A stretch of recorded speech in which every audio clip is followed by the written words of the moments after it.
me when you get into Wheaton. Of course. Okay. Yeah, I was just thinking about it. I think I know you from somewhere. I have no idea how. You look so familiar. Come on, we have to get on the bus now. You have a safe Please have Maggie. She's awesome.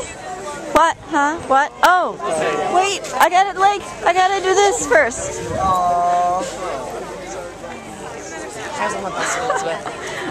And Rowan. Okay, last Rowan. Thank you, you lady girls. Yes, they're so cute. All right.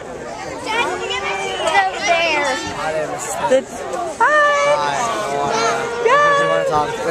Yeah, I want Charles over here and get like the whole bear story before we go. You want that videotaped in? Like, get all the details. You want the accuracy of it so he doesn't. Yeah, I'm like. Charles, get over here. Charles.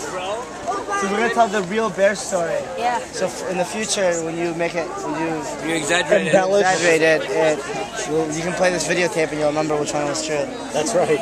Okay. So it started on a good hiking day. We hiked on the top of a mountain. The campsite was called 4 Mile Bluff. John? And we actually set up our camp there at 4 Mile Bluff. We got all our tents up, we got all our nets up, all that. And then we went down to another campsite about 300 yards down the hill.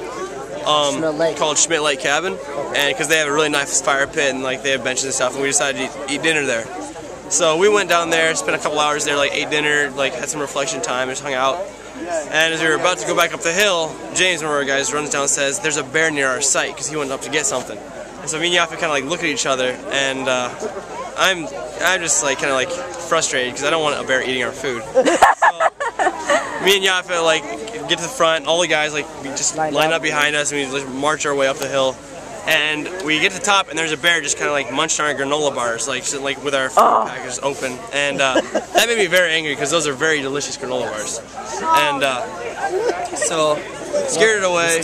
We scared it away, and then half an hour later, Charles realizes that when the food packs is gone that he was carrying, and it contained. That when I got up there. Yes, no one believed. I didn't believe him.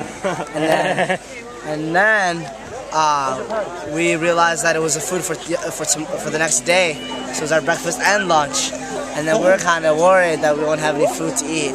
And then me and John made sure all of them were there and sat down, and we went around the radius and looked for it. I found it about 45 feet away. And then we realized that the bear had remains of the pack. Yeah, and we realized the bear had like bind through it and like tasted the food, and we knew he's gonna keep coming back for more and more. Yeah, by this time we'd kind of seen him again like 4 or 5 times, like kind of like just around the edges of the camp, like kind of circling the campsite. Now, was this daytime or nighttime? At this point it's like twilight, it's like maybe 8, right when the sun's setting. And oh wow, you got a bear stalking you in the dark. Yes, that's what made it scary. So we called Dan else in the director and said, hey, can we at least move to Schmidt Cabin? Because it's getting dark and there's a bear and it's not leaving us alone. And he actually decides to come pick us up and move us to an entirely new site. But then we had the challenge of packing up our entire site in the dark. With a bear. All of our tents down, all of like everything just packed up into our hiking packs, with a bear like stalking, like just by now it's around 9:20. Yeah. And it's pitch dark.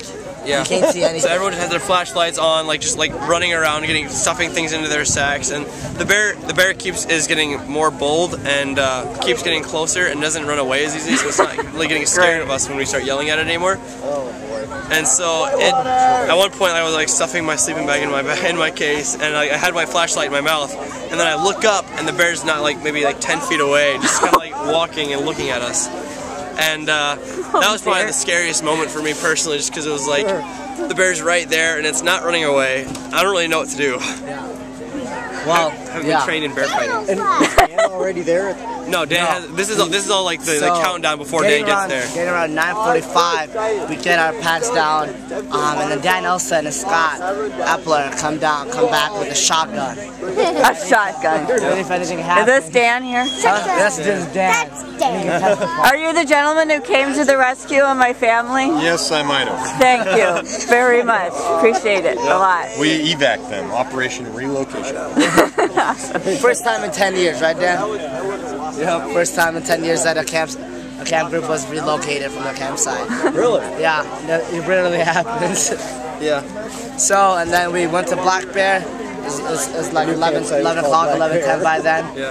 And then we set up camp. We went out by the dock, and we looked at the stars and went to bed. Next day we found vomit of animal and stuff weird on the deck, right? It was a weird day. That was it was a really strange night. Yeah. It had been like a 4-hour ordeal. Yeah. Like 8 to midnight. That just. But an It was- experience you'll Yeah, never exactly. forget. Like after it was over, kind of like thing. Like at least if the guys remember nothing else from this entire like hunter experience, they will remember the time they almost got eaten by a bear. But they will remember that God is a provider and sustainer Protector. and protector. protector, that's a big one. Provided for us. Yeah. Exactly. Remember that. So what is it about the bear chasing you? How did that happen? Well, me and James, it was like this. It was like. Just staring at me, and it would switch between me and James, and it would go like. And throwing sticks at it didn't really help out. Yeah. And hollering at it didn't help too much later.